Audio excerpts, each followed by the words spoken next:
Tibet is still under attack.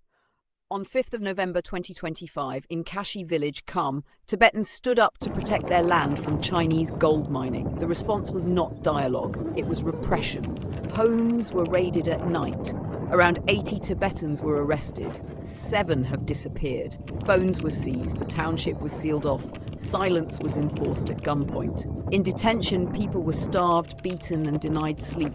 Elders were threatened. False confessions were forced. Homes were turned into surveillance zones. This is not development. This is exploitation. For decades, Tibet's rivers, mountains, and sacred lands have been destroyed for profit. While prayer is restricted, culture is criminalized and truth is banned. Tibetans are punished for protecting their own land. Speaking out is treated as a crime, but silence is no longer an option. Where are the disappeared? Stop the mining, stop the repression, free Tibet.